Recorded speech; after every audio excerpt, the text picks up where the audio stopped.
My name is Danielle Rhodes. I'm 34 years old, live in a small one-bedroom apartment in Milwaukee, Wisconsin, and up until a few months ago, I genuinely believed I was close with my family. Not perfect, not without tension, but close enough that I'd be included in things like birthdays, holidays, and, family vacations. But I was wrong. Before I get into the details of what happened, I want to ask something of you. Not out of obligation, but because this might sound familiar. If you've ever been the sibling who gets overlooked, the one who's told they're too sensitive or not practical enough, or if you've ever felt like family gatherings are stages where you're always cast as the supporting act, then please subscribe to this channel. I share real human stories here.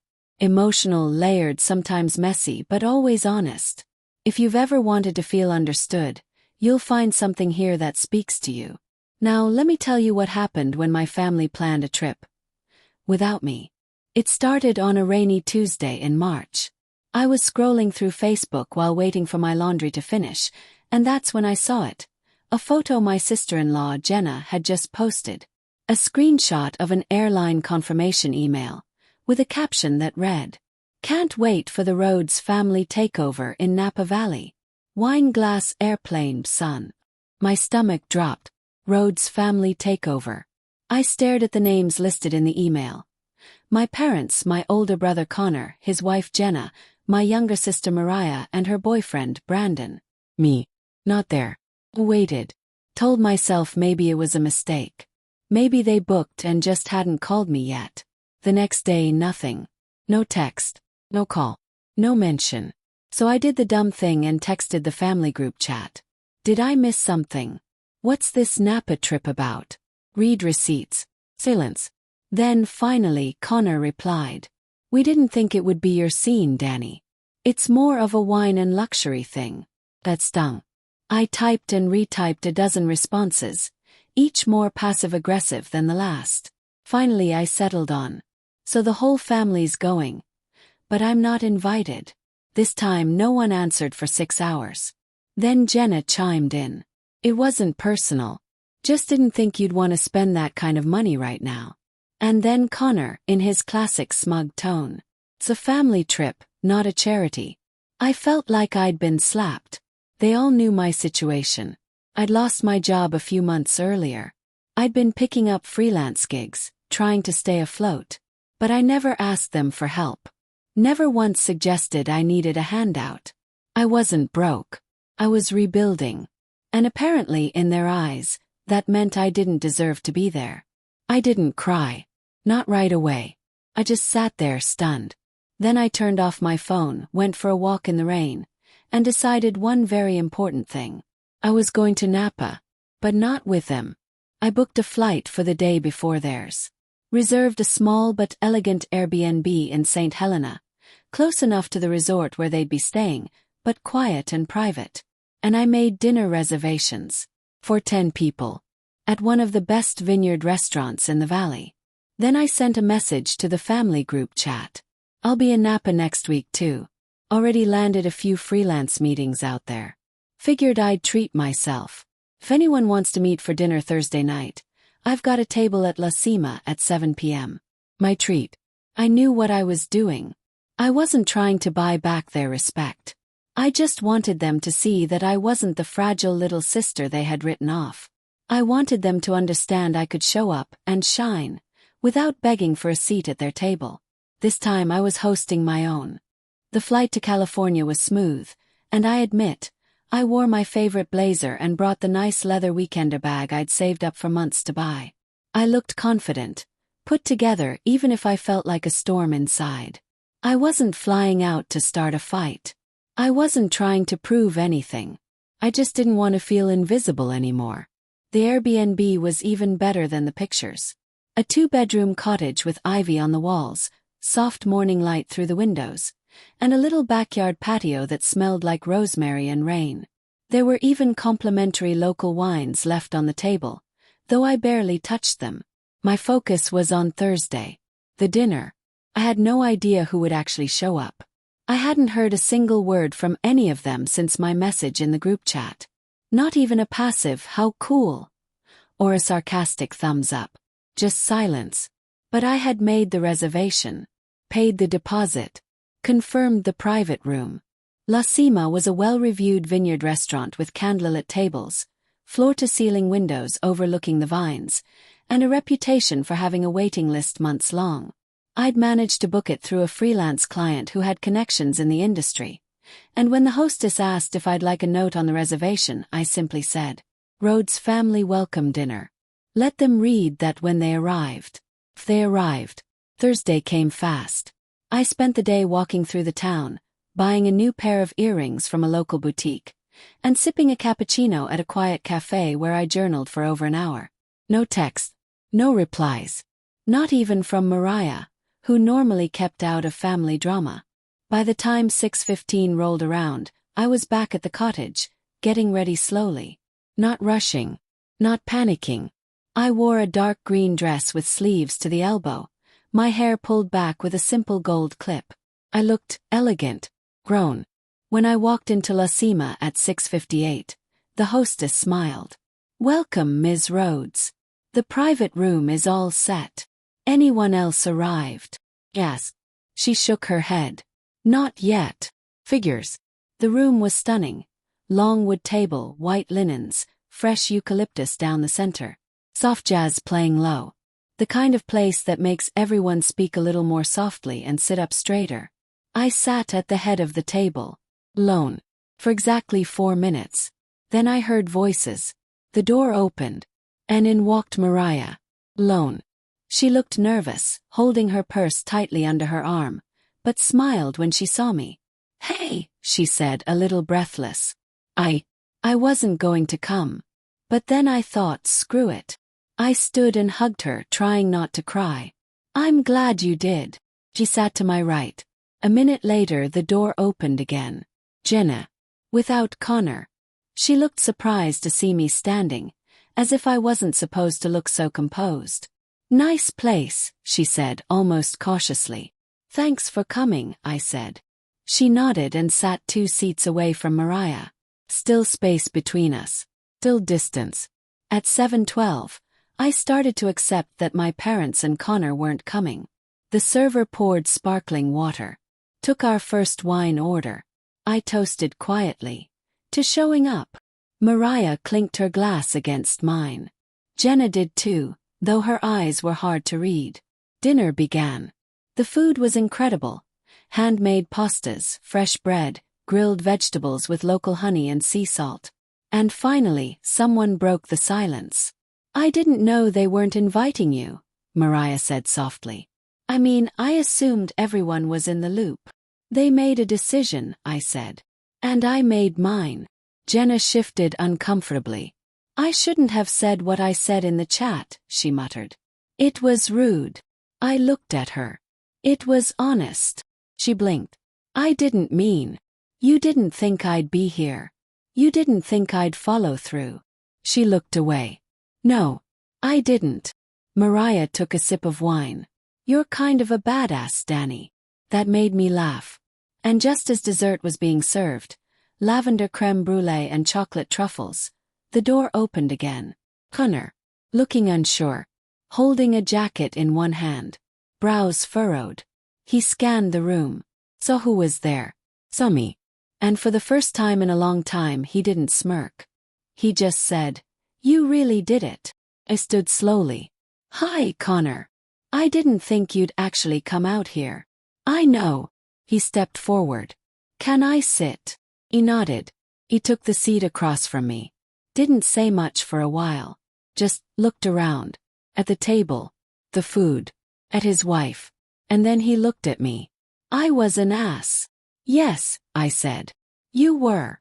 He exhaled. "But this," he said, gesturing around, "is kind of incredible." "It is," I said. We sat in silence for a long beat. Then he picked up his glass. And said, "To the Rhodes who showed up first." We toasted. And for the first time since that Facebook post, I felt something settle in my chest. Belonged. 'Cause I had claimed it. I woke up the next morning to the smell of rosemary and sun filtering through the blinds.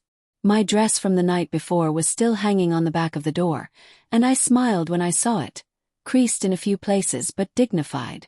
Had done its job. I made coffee. Real coffee. None of that hotel room packet nonsense. Then I sat on the patio and let myself feel proud. Not in a loud, triumphant way, but in the kind of quiet that happens when you finally take back something that was always yours. My place. In this family. In the world. By 10 a.m. the text messages started. First, from Mariah. Last night was amazing. I'm so glad I came. You looked like the version of you I always wanted to see win. Then Jenna. I know I still have some things to own up to, but thank you for including me. Then Connor. Got time for lunch. Just us. I stared at his message for a few minutes. I thought about all the years I'd felt like an afterthought in his world. Connor the successful one. Connor the golden child. Connor who never once stopped to ask what it felt like to be dismissed over and over again. And yet, 1 p.m. We met at a small place off the main road. Usual. No linen napkins.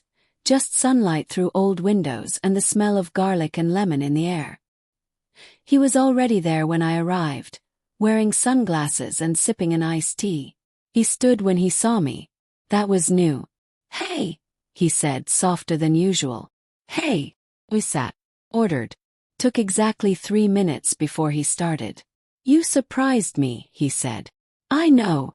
No, I mean, you really surprised me. He looked at me. You were composed. Confident. Honestly. You seemed like a stranger for a second. I tilted my head. What, because I didn't show up crying? Because you didn't show up needing anything. That hit harder than I expected. I never needed anything, I said quietly. I just wanted to be seen. He nodded slowly. You're right. Me especially, we got it wrong. Why? I asked genuinely. Why did you assume I wouldn't belong here? On a trip with the people I love. Connor ran a hand through his hair. Because I didn't think you had your life together. I thought inviting you would mean making things easier for you and... Yeah, maybe I saw that as charity. I stared at him. But you didn't ask me, I said. No, he admitted. I didn't. I just decided. Took a breath. I lost my job. I didn't lose my worth. He blinked. Looked down. I get that now. After lunch, we walked a bit through the nearby shops. He asked me about my freelance work, and for once, he didn't look bored. I showed him a few projects I was proud of, and he actually said the words, "That's impressive." It was the first time in years I felt like his equal. Or maybe I always was, and I just stopped waiting for his permission to believe it. That night, back at my cottage, I made dinner. Not for anyone else. Just for me. Pasta tossed with olive oil, tomatoes, and basil. A glass of wine. Small playlist of jazz and folk. I lit a candle. And for the first time in a long time, I didn't feel like I was on the outside looking in. Felt whole. The next few days in Napa were calm. Mariah invited me to a spa day. Jenna and I actually laughed over coffee, something I never thought I'd say. Even my parents, who hadn't said a word before the trip, took me out for breakfast and admitted sheepishly that they weren't aware how Connor had excluded me. I could see in their faces that maybe they'd always deferred to him too much. Maybe they were starting to see me again, too. On the last day of the trip, as we were all packing up, Connor pulled me aside. He handed me a small envelope. Inside was a printed photo, one taken at the dinner. Me sitting at the head of the table. Confident. Boys. Home in my own skin. On the back he'd written, "Next time don't just come early. Help me plan it. You earned that." I didn't cry. Smiled. Because I didn't need to earn anything. I had always been enough. They were just finally catching up. Flying home felt different this time. Not just because I sat by the window, or because I ordered the sparkling water instead of just taking the plastic cup I was handed. It was something quieter, deeper. Something about how I carried myself. Before this trip, I might have walked through the airport looking down, keeping to myself. But now I stood a little straighter. I wasn't trying to disappear anymore. I had shown up. And I had been seen. Back in Milwaukee, my apartment felt both familiar and suddenly too small for everything I was feeling. I set my suitcase down, opened the curtains, and unpacked slowly, deliberately. I took the photo Connor had given me at the head of the table, and placed it on my desk. I didn't frame it. Not yet. But I kept it visible. That night, I lay in bed, staring at the ceiling, and thought about how much of my life I'd spent performing for approval, waiting for recognition that never came, measuring my worth by someone else's scale. And for what? To be tolerated. To be included. Well, not anymore. I realized then that Napa wasn't about revenge. It wasn't about proving a point or making them feel bad. It was about reclaiming something that had always been mine. 2 weeks later, I got a text from Connor, bringing the family together for Dad's birthday next month. You in? I stared at it for a moment, then replied, Want help planning? He answered, You lead. We'll follow. That reply nearly undid me. Not because I needed power, but because I was finally being trusted. That same week, I got a call from one of the clients I'd met in Napa, a small branding agency that needed a freelance designer with a steady hand and strong instincts. Their words. After a few interviews and a small test project, they offered me a contract. Steady work, real pay, chance to build. And I said yes. Mariah and I started texting more. Not just memes or family logistics, but real things. Late-night thoughts, work frustrations, the kind of emotional shorthand we hadn't shared in years. One night she sent me a voice note. Hey, just wanted to say that seeing you like that. You gave me permission. I've always been scared to challenge Connor or speak up when something's off, but you did it. With grace. With clarity. You made me want to stop apologizing for being myself. So thanks. You saved it. I still listen to it sometimes when I forget who I am. Even Jenna changed. Slowly. Awkwardly. But honestly. She started tagging me in posts about women-led design agencies, independent creators, quiet leadership. One day she even messaged me privately. You're not who I thought you were. And that's on me. Thanks for the invitation. Literally and metaphorically. I didn't become a different person overnight. I still had moments where I doubted myself. Where I wondered if they'd forget again, if I'd be sidelined the next time someone booked a trip or started a group chat. But the difference was, now I knew I didn't need them to include me to be whole. I could invite myself. I could create my own table. And I kept the green dress. Not because it changed anything, but because when I looked at it, I remembered the way I stood in that restaurant, in a room they never expected me to own, and I did. Fully. Unapologetically. That dress wasn't power. It was. Dad's birthday dinner was held at a family-owned Italian restaurant in downtown Madison. His favorite. The kind of place with brick walls, candles flickering in old wine bottles, and the smell of garlic and butter hanging in the air like music. This time I was there from the start. Not just invited but part of the planning. I coordinated the group text. Reserved the table. Even worked with a staff to print custom menus with Happy 68th, Mike Rhodes at the top. And when the server asked who to list as the main contact, Connor nodded toward me and said, She's in charge. No tension. No sarcasm. Just respect. It was surreal. The whole family showed up. Mom with a fresh haircut, Dad in his usual olive sweater, Mariah in heels that she immediately complained about, Jenna with a bottle of wine from Napa as a gift, and Connor with 2 things I never expected. Flowers for me and no jokes at my expense. When Dad gave his birthday toast, he thanked everyone for coming, then paused. And a special thanks to Danny for organizing all this. Feels good to be surrounded by people who care, who make space for each other. He didn't know how much those words meant. But I did.